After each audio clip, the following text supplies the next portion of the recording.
L'unité agricole intégrée d'Irobo, célébrée par la PALMSI, 220 salariés décorés. Et puis, vous verrez en image les journées portes ouvertes de la société Queenette à l'occasion de ses 20 ans.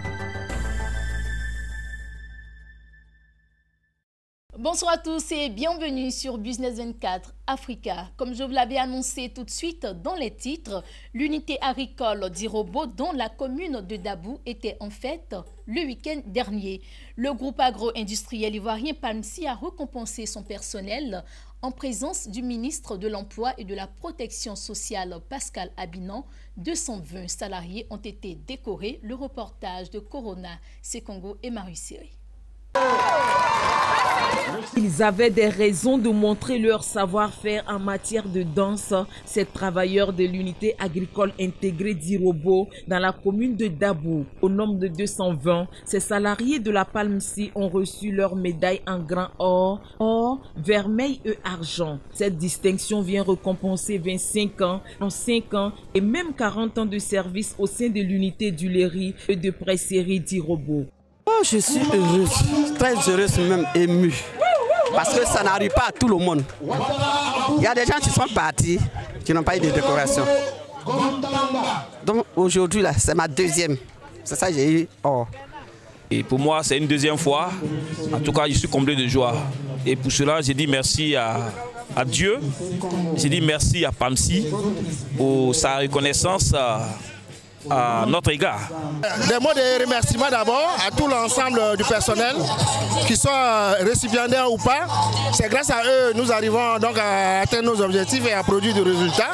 Une récompense qui vaut son pesant d'or, le ministre de l'Emploi et de la Protection sociale. C'est une très bonne cérémonie, belle cérémonie, qui a une signification profonde pour nous parce que un travailleur qui a fait 15, 20, 30, 35 ans, on m'a même dit 40 pour certains, dans une entreprise et qui ont participé à la notoriété de cette entreprise, ont besoin d'être récompensés. Située à 105 km d'Abidjan, l'unité agricole intégrée d'Irobo s'étend sur 18 935 hectares de plantation et représente 13% de la production annuelle de la PALMSI. Avec un effectif de 1050 salariés, l'unité agricole intégrée d'Irobo joue un rôle majeur dans la production agro-industrielle. Un capital humain valorisé à travers cette cérémonie de récompense par les responsables, personnalités politiques et administratives présents. Ce sont des salariés qui ont donné de leur temps, je dirais même plus, qui ont donné de leur vie, parce qu'on a eu des décorés grand or, des décorés argent, étant entendu que le minimum c'est au moins 15 années de présence ou d'ancienneté dans une ou deux entreprises de façon consécutive. Pour moi, c'est la valeur humaine qui est célébrée, et cette valeur humaine-là qui contribue à la valeur de notre économie en tant que pays, donc à l'économie de la Côte d'Ivoire, et à la performance de chacune de nos entreprises. Créée en 1997, la PALMSI a joué un rôle prépondérant dans la croissance économique ivoirienne selon le ministre Pascal Abinan. C'est la première entreprise en Côte d'Ivoire et dans la sous-région.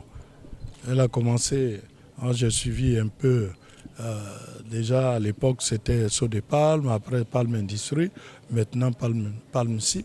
Cette société fait la fierté de la Côte d'Ivoire. Après Irobo, la direction de la PALMSI, filiale du groupe SIFCA, veut étendre ses récompenses à ses salariés des autres unités, dont celles d'Ehania, Manguier, Iboké et Boubo.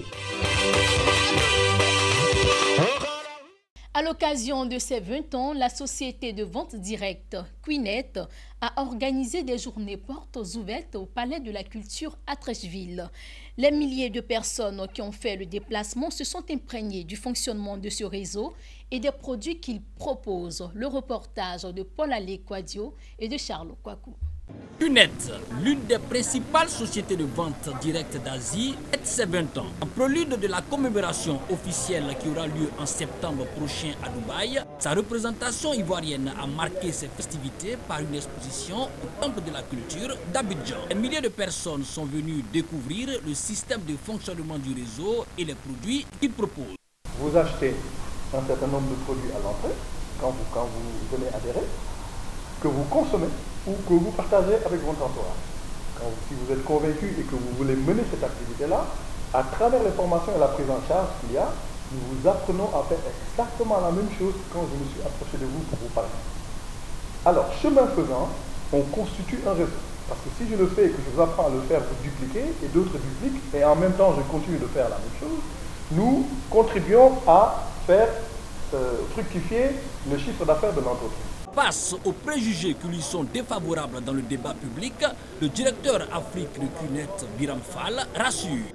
Il est quand même difficile de comprendre qu'une entreprise qui est multinationale, qui est présente dans plus de 120 pays dans le monde, soit une arnaque, et une arnaque qui se développe depuis 20 ans et que personne ne doit arrêter. Et qu'au jour d'aujourd'hui, toutes les populations vers lesquelles nous allons, toutes les personnes vers lesquelles nous allons, nous avons la simple intention de les arnaquer. Je pense que ça relève de l'irréel. Nous sommes une entreprise multinationale dans la vente directe par réseau, dans une industrie qui est plus que centenaire.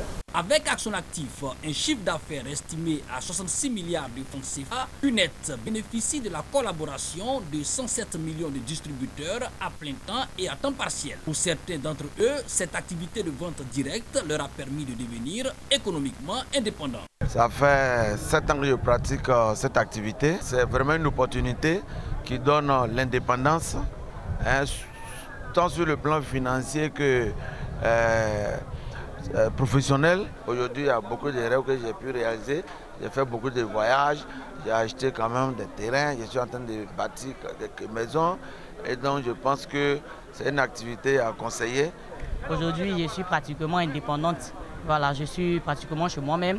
J'ai ma propre voiture et j'effectue plusieurs voyages à travers le monde aujourd'hui grâce à cette activité-là. QNET n'apporte pas que de l'argent, mais QNET aussi m'a permis aujourd'hui de découvrir le monde. QNET également m'a permis non seulement d'avoir des biens, mais QNET également m'a permis de faire mon développement personnel. Aujourd'hui, nous faisons le bilan de l'Afrique. Il y a près de 500 millions de jeunes, en tout cas d'ici 2025, qui n'auront pas d'emploi. Quel est le gouvernement qui pourra faire face à toute cette jeunesse? Voilà une opportunité qui peut embaucher toutes ces personnes et il n'y aura rien à dire. Aujourd'hui, il y a une des choses qui me fatigue un peu l'esprit, c'est le fait de dire que l'argent est la racine de tous les maux, alors qu'aujourd'hui, que ce soit la prostitution, les microbes, que ce soit les gens qui meurent dans la Méditerranée à tout moment, en fait, ils sont à la recherche d'un meilleur avenir. Est-ce que vous comprenez un peu? Mais tout ceci, c'est dû à la pauvreté. Voilà, donc je pense que pour moi, cette opportunité est venue pour aider l'Afrique.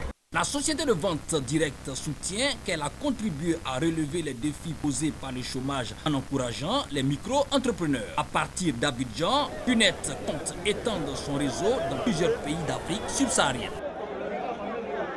Rendons-nous à présent au Gabon où le projet d'appui à la diversification de l'économie gabonaise a bénéficié d'un accord de financement de la Banque africaine de développement BAD de 42 milliards de francs CFA en fin de semaine dernière à Libreville.